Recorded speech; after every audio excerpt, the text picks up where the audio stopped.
এই মুহূর্তে বাংলাদেশে ক্রিকেট দাঁড়িয়ে বাংলাদেশের ক্রিকেটকে কেন্দ্র করে এই মুহূর্তে যে ঘোলাটে সিচুয়েশন তৈরি হয়েছে সেটার জন্য ডেফিনেটলি বাংলাদেশ ক্রিকেট বোর্ড কিংবা বাংলাদেশ দেশ হিসেবে দায়ী না।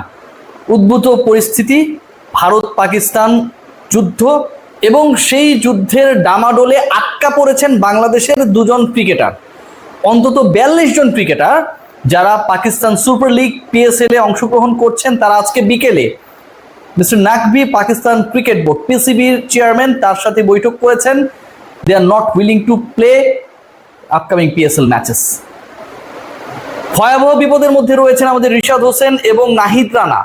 আমি এই আলোচনায় যাওয়ার আগে জাস্ট একটা পার্টিকুলার এয়ারলাইন্স এজেন্সির যে পিএনআর সেটা একটু আপনাদের সাথে শেয়ার করি।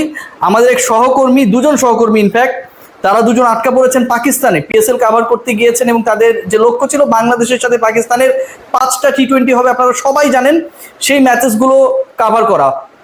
পলক এবং মাহরুষ প্রত্যয় দুজনই আমার খুব কাছের ছোট ভাই, এই দুজন আটকা পড়েছে। আমি শুধু একটা এয়ারলাইন্সের আপনাদেরকে পিএনআর এর যে কপিটা সেটা রয়েছে সেটা শো করি, তাহলে বুঝতে পারবেন অবস্থা কতটা ভয়াবহ। নাহিদ রানা এবং রিশাদ আক্ষরিক অর্থে এই মুহূর্তে অবরুদ্ধ অবস্থায় রয়েছেন।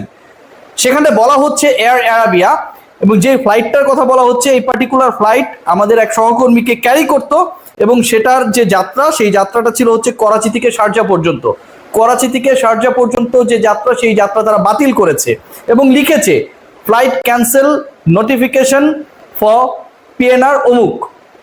খেয়াল করে দেখুন এই একই সিচুয়েশন শুধু এয়ার আরাবিয়া না, পাকিস্তান থেকে অন্যান্য দেশে যে বিমানগুলো চলাচল করে প্রত্যেকের ক্ষেত্রেই এটা প্রযোজ্য।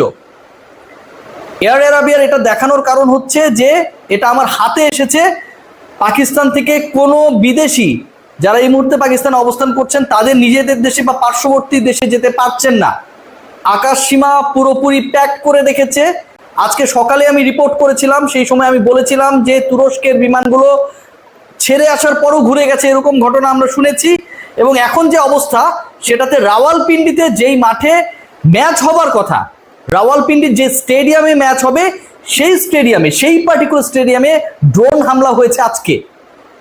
ভাবা যায় কতটা সিরিয়াস সিচুয়েশনে রয়েছে এই মুহূর্তে বাংলাদেশের দুজন ক্রিকেটার। আমি বিদেশিদের জন্য শুভকামনা জানাই, কিন্তু রানা এবং রিশাদের ক্ষেত্রে তারা যে পিএসএল খেলতে চান না সেটা তারা ক্লিয়ার করেছেন। বিভিন্ন গণমাধ্যমে এসেছে বাংলাদেশ ক্রিকেট বোর্ড তাদের যে মিডিয়া অ্যাডভাইজারি সেখানটা এতটা ক্লিয়ার না করলে তারাও যে কনসার্ন ব্যাপারটা নিয়ে সেই ব্যাপারটা উঠে এসেছে।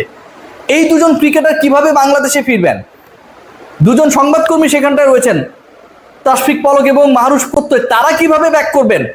পুরো ব্যাপারটা নিয়ে এখন পর্যন্ত কোনো ক্ল্যারিফিকেশন পাওয়া যায়নি। পিসিবি এরকম সিচুয়েশনেও তারা যেটা পরিকল্পনা করছে বা করেছে যে ম্যাচেসগুলোকে করাচিতে শিফট করা যায় কি না, সেখানটায়ও কোনো ক্রিকেটার খেলতে রাজি না, কোনো ক্রিকেটারই না। 42 জন ক্রিকেটার তারা শুধু হাত জোর করে পাকিস্তান ক্রিকেট বোর্ডের কাছে কিছুক্ষণ আগে জানিয়েছে যে আপনারা আমাদেরকে একটা সেভ এক্সিট দিয়ে দেন এখান থেকে, আদারওয়াইজ আপনারা যদি পিএসএল কে দুবাইতে ট্রান্সফার করতে পারেন then it will be okay for us to play.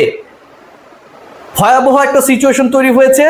আমার কাছে মনে হয় বাংলাদেশ ক্রিকেট বোর্ডের কাছেও এই মুহূর্তে আসলে প্রপার কোনো সলিউশন নেই। কেন নেই?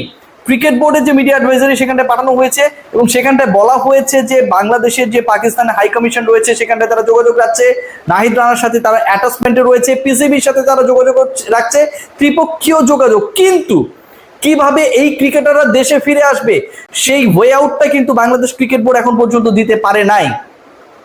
যেই ক্রিকেটাররা এই মুহূর্তে সেখানটা অবস্থান করছেন রিশাদ এবং রানা, তারা যখন ফিরে আসতে চাইছেন এতটা ভয়াবহ সিচুয়েশন সেখানটায়, সাংবাদিক যারা কাজ করছেন তাদের সাথে আমি কথা বলেছি, তারা এমন একটা অবস্থায় রয়েছেন যে কোনো সময় তাদের হোটেলের উপরে, তারা যেই হোটেলে অবস্থান করছেন সেখানটাও যে ড্রোন হামলা হবে না সেই গ্যারান্টিও তারা দিতে পারছেন না।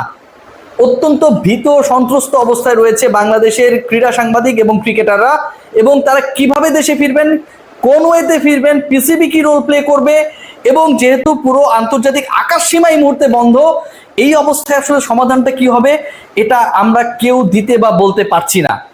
বাংলাদেশ ক্রিকেট বোর্ড এমন একটা সিচুয়েশনে পড়েছে, প্রত্যেকটা দেশের ক্রিকেট বোর্ড, যেই দেশের ক্রিকেট বোর্ডগুলো আসলে ইনভলভ পিএসএল এ ক্রিকেটার পাঠানোর যে ইস্যুটা রয়েছে সেটার সাথে, প্রত্যেকেই কিন্তু পিসিবির সাথে যোগাযোগ করছে এবং বিসিবি যেই ব্যাপারটা নিয়ে পিসিবির সাথে নেগোসিয়েশনের চেষ্টা করছে, প্রত্যেকটা ক্রিকেট বোর্ডের নেগোসিয়েশনের ইস্যুটা কিন্তু same.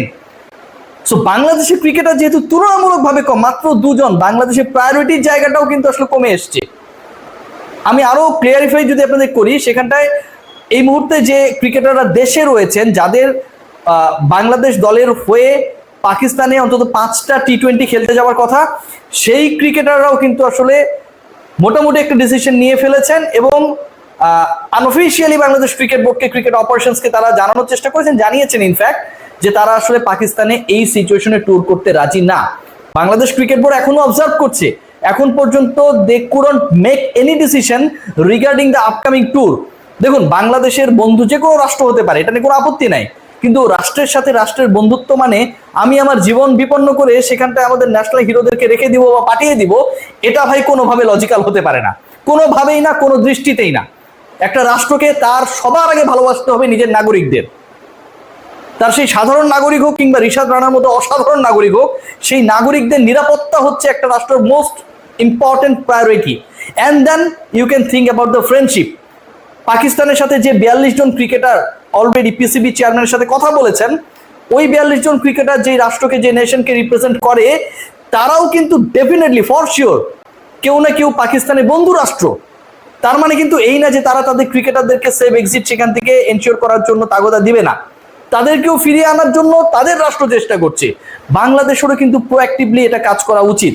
But from my point, আমার কাছে মনে হয় হ্যাভ আ সলিউশন। সেটা হতে পারে, দেখুন, বাংলাদেশে তো এমন না বাংলাদেশে ক্রিকেটারদের ফেরাতে হবে, বাংলাদেশ প্রয়োজনে চার্টার্ড ফ্লাইট করে, মানে পিসিবি কখন চার্টার্ড ফ্লাইট করে এই ক্রিকেটারদেরকে পাস করে দিবে সেই ঝুঁকিপূর্ণ জায়গা থেকে, তারা স্টিল প্ল্যানিং করছে যে করাচিতে পিএসএল শিফট করানো যায় কিনা। ভয়াবহ পরিকল্পনা, কিন্তু রাওয়ালপিন্ডি স্টেডিয়ামে ড্রোন হামলা হইতেছে, তারা করাচিতে নিয়ে যাবে, সেখানটায় তারা গ্যারান্টি দিচ্ছে সেখানে কোনো কিছু হবে না। সো পিসিবি যে চিন্তা করছে, এই চিন্তাকে সাপোর্ট করার কোনো সুযোগ নেই। বাংলাদেশ ক্রিকেট বোর্ড বেসামরিক বিমান চলাচল ও পর্যটন মন্ত্রণালয়ের সাথে আলোচনা সাপেক্ষে কোনো একটা চার্টার্ড ফ্লাইট পাঠিয়ে আমাদের এই 2 জন ক্রিকেটারকে নিয়ে আসতে পারে কিনা। এটা কিন্তু আমার কাছে মনে হয় যে বিমান কোটি কোটি টাকা লোকসান করে। আমার কাছে এই মুহূর্তে সবচেয়ে প্রায়োরিটির জায়গা মনে হচ্ছে যে বাংলাদেশ ক্রিকেট বোর্ড তার ক্রিকেটারদের ফেরানোর জন্য নিজের থেকে উদ্যোগ নিক। দুবাই হয়ে সেই ফ্লাইট প্রয়োজনে পাকিস্তানে ল্যান্ড করবে, ক্রিকেটার 2 জন একই জায়গায় রয়েছে, আমরা তাদের সেলফি দেখেছি।